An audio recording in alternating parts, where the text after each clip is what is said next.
Hi guys, welcome back to another video. If all goes as planned, I'll be releasing this video on the 31st of December, marking exactly 1 year since the start of the channel. Thank you to all the subscribers and everybody who's watched my videos. But in this video, I'll be talking about all the modifications I've made to my M140i. And yeah, you can tell the car is absolutely filthy. It's not to do so much with COVID as it has to do with the holidays. So let's start from the back of the car. The first modification is the rear diffuser. The diffuser is a 100% recommended thing to do on your M140i. Then the second modification, by the way, these are not in the order that they were installed. This is just the order from, but we're going to see them together. But the second modification that I recommend is the M Performance exhaust. The M Performance exhaust, I mean, I've made at least a couple of videos talking about the M Performance exhaust. It's a very cost-effective way to upgrade both the look of the car and the sound of the car. Third modification is the underbody brace. Because this is a 5-door car and because the 5-door chassis is theoretically stiffer than the 3-door chassis, I'm not 100% sure the underbody brace did anything for me.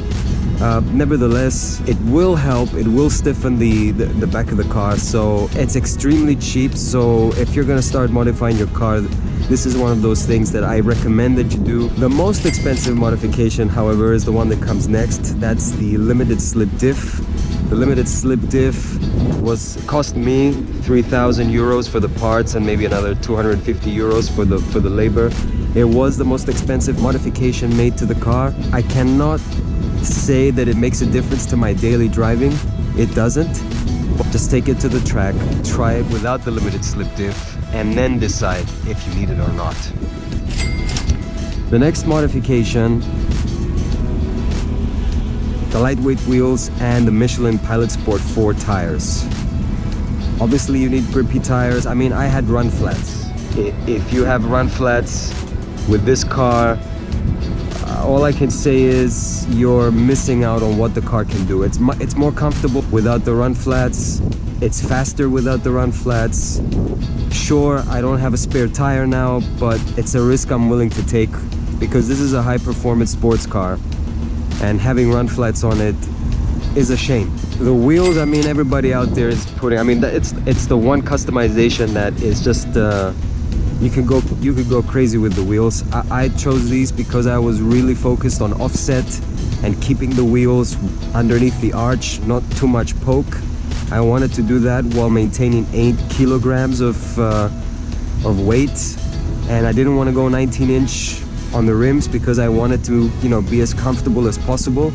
And I have to say that this was the best of everything that I could find at the time. There's some incredibly good looking wheels out there, but if they're heavier than the stock ones, maybe you're sabotaging yourself by putting those wheels on. And if they poke a lot, then they're gonna throw some debris at the car and you're gonna damage your car. I don't know. Wheels are really difficult to make a decision on. Anyway, I chose these ones and I'm very happy I chose these ones, and I recommend these ones to anybody.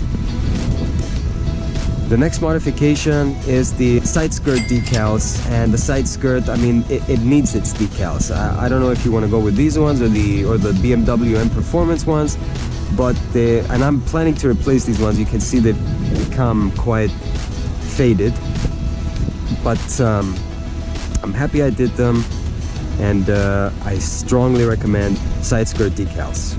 Another very strong recommendation is the paint protection film on these B-pillar door trims. Definitely happy I put PPF on these because they were prone to scratches, and I 100% recommend that you get PPF on these B-pillar door trims. I also have PPF here on the arches. If you have any rattling from your car, it's because of the contact between the felt on the door, on all the 4 doors. Some are worse than others, but anyway, it's the contact between the felt and the body. And so putting PPF here, between here and here essentially, is what I've done. It resolves the issue 90% of the time. The other solution, of course, that I made a video of is to put soap on the felt You scrub soap here, that kind of lubricates it. Maybe there's other types of lubricant you can try, but Fairy Liquid works. So there you go. Let's go around the other side. And of course, my emerald strut boot struts.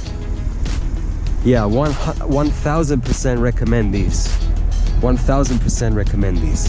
You just saw, I mean, it's just a no-brainer to get these as well. I know there's a huge waiting list, and that's the reason why everybody wants these, because they're awesome. I installed them when it was hot in the summer, and the force to close the boot was greater than it is now. I think outside right now it's like 15 degrees centigrade, and compared to how it used to be, it's much easier. And so I don't know, if you're thinking of getting these, get them. It's a no-brainer, get them. Look at the driver's side. Modifications include the M Performance Sport pedals and my M2 style steering wheel trim. 100% recommend both. There's UV protection. I've added UV protection here to the passenger and driver side windows. Going now to the front of the car, I have paint protection film on the headlights. There's lots of damages that can occur to the front of your car. Many of them can be, you know, painted over or polished or all kinds of stuff. But your headlights, I mean, if they become permanently damaged, there's nothing you can do about it. So having some paint protection film on the headlights is a 100% recommendation. I don't know if they help with the yellowing, you know, that occurs, the deterioration that occurs on the glass over a period of time.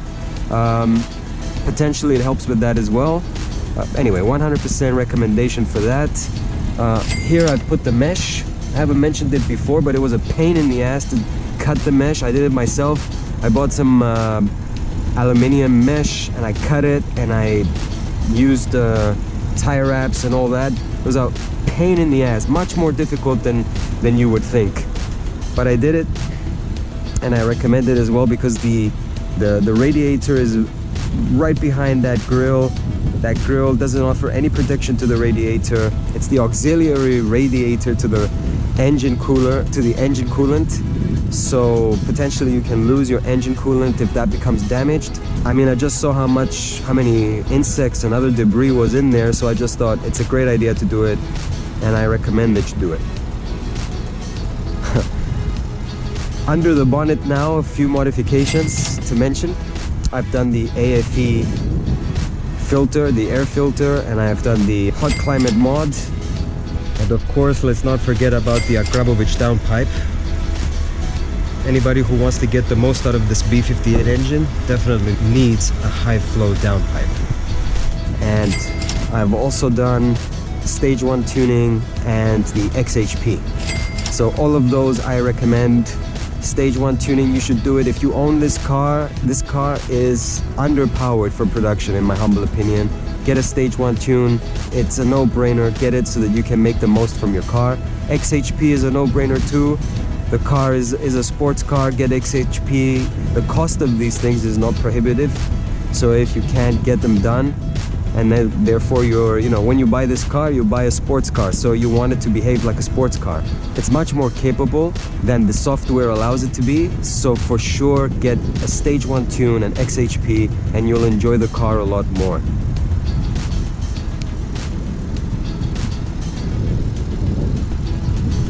Some other mods made to the car. The bars are wrapped in blue. And of course, I've replaced my kidney grills with these Chinese aftermarket grills. I love them. People have told me how much they hate them online, but in real life, everybody who sees them tells me how good they look. So I don't know, I love these kidney grills. I know they're low quality, I know they're cheap Chinese grills. I don't know, they definitely add something to the car, a premiumness that is difficult to explain. I 100% recommend them, but again, you know, styling the look, changing the look of the car is a very subjective thing.